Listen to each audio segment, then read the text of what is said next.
Hey, what's up, Jam? It's Cool Man with Jam here, and welcome back to another video. Today, we are doing another new series that I will not be doing constantly, but it will be another one of those like mini-series things that I'll be doing, where I'll just post them if I don't have anything else to record or post.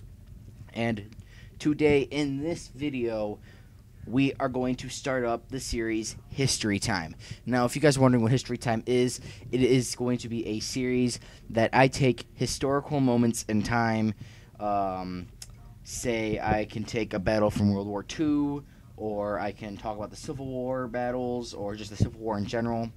And today, since I thought it was the first episode of this, I thought that today I would talk about the entirety of the War of 1812. Now, a lot of people don't know about the War of 1812. Me being a history buff, well, not really a history buff, I just really love history and I'm really into it. But the War of 1812 was the second war fought in America against Great Britain, which at the time was the greatest naval power in the world. This was considered the second Revolutionary War for America, because England was all like, hey, we're going to come and take back our land. And America's all like, nah, we're just going to beat you up again for it. So here is what exactly happened in the War of 1812. Okay, so I'm going to start from the beginning. So in the War of 1812, the United States took on the greatest naval power in the world, which, of course, was Great Britain. This was a conflict that would last for 2.5 years, and it would have one of the greatest impacts on the economy's future. Now, if you guys don't know, at this time, America was not as big as it was. I believe around this time, they got I believe around this time, they were still in the 13 colonies. And so, what had happened was, the United States, this is when it was called the United States, and the United States was not just facing off against British, they were facing off against the Canadians and Native American troops all over the war, during the course of the war. And in this war, this is the war that Britain actually managed to capture America's capital, Washington, D.C., and burn down the White House.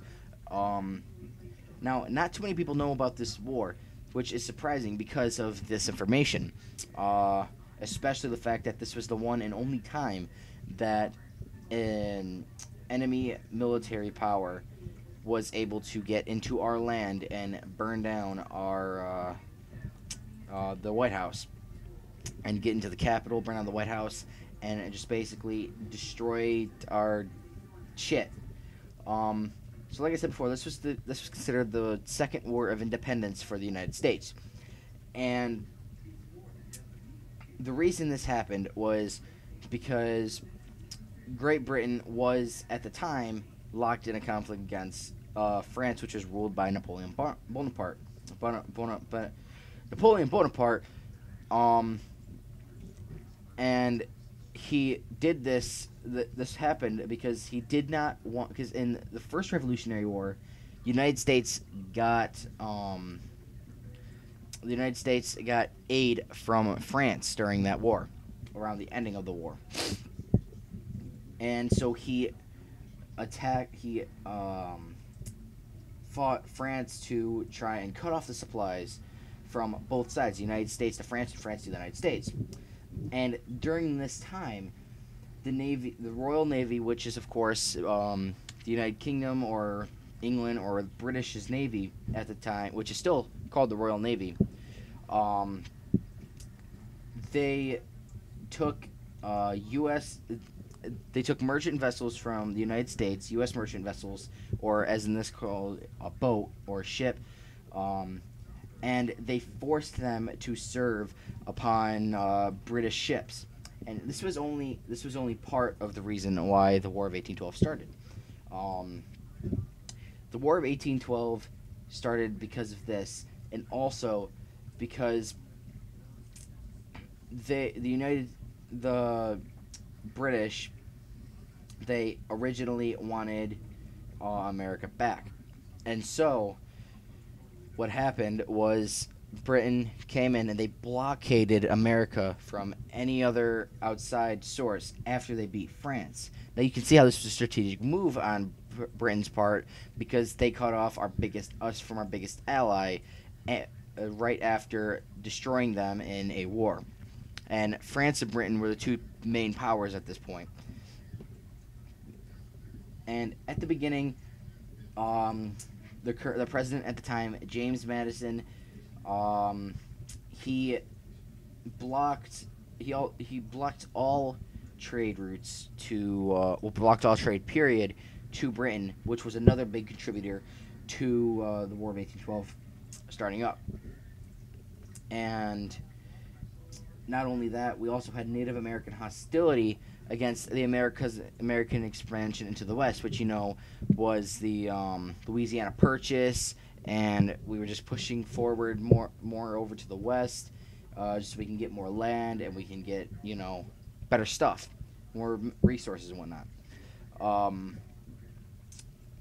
And the war didn't officially break out until the war broke out in the fall of 1811, where Indiana's territorial governor, William Henry Harrison, led U.S. troops to victory in the Battle of Tippecanoe. I think I'm saying that right. This was a fight against Indians, and this was a fight against the Indians in Northwestern Territory. So, due to this defeat, the Indians in the Northwestern Territories decided they needed British support to keep American settlers from pushing them out of their land. So, due to this, by late 1811, these things called Warhawks put pressure on Madison, and it made him sign a declaration of war against Britain. Now, what you guys pretty explains itself. These people, Warhawks, were so forefront on going and fighting a war. Nowadays, you don't see that too much because technology and whatnot is causing more deaths. So these Warhawks pushed James Madison to a war against Britain. And Britain was...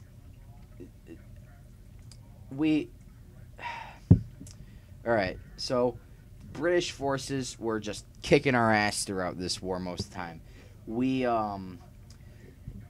didn't do so well.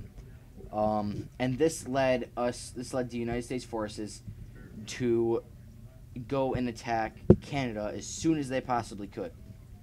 Because Canada, if you guys didn't know, at this point were mainly a British colony. And but this British colony didn't have too much military support. So American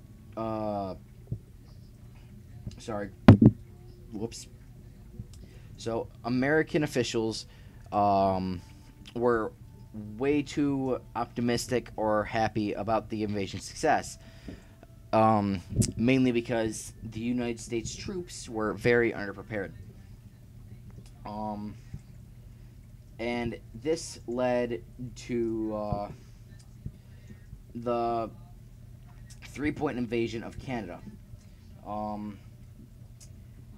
Now, the 3-point invasion of Canada was like I said, the original invasion of Canada, where the United States would send 3 different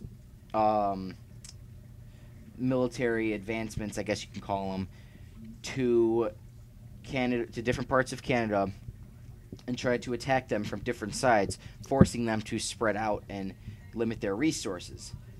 But what happened was we were not able to... British defense officials were able to defend really well. We made it into Canada, but we never actually made it into Canada, if you know what I mean.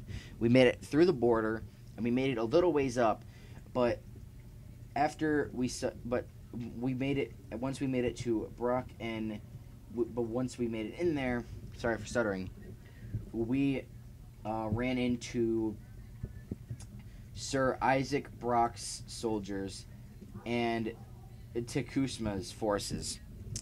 They chased the soldiers led by Michigan William Hull across the Canadian border, making Hull to surrender in Detroit without any shots fired.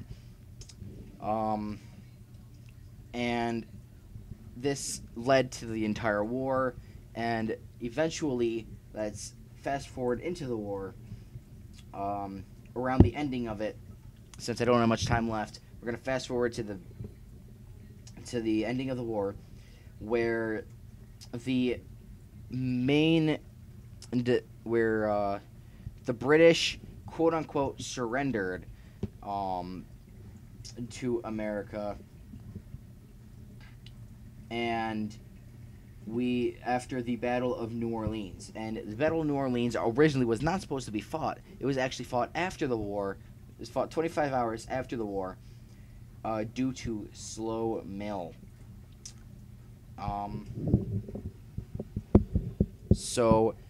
But America actually won that war, even though there were mass losses on each side. But regardless, there's always been debate on whether who won this war and who lost it. A lot of people say that America won the war because they drove England out of the colonies and America and what we have of America, and we were to keep our land. Some people say Britain won the war because they suffered a lot less losses than America did. And then there's the few that say Canada won, because Canada was just kind of caught up in this whole thing. They didn't want to fight, but they had to because they were under British control, and they were kind of caught up in this whole thing. And with the British defeat in America, the British soldiers in Canada booked it out of Canada as much as they could, which allowed the Canadian citizens, to create their own form of government, and they were able to be more of themselves, become a free nation. And so whoever won this war, it was a war, and both sides suffered great losses.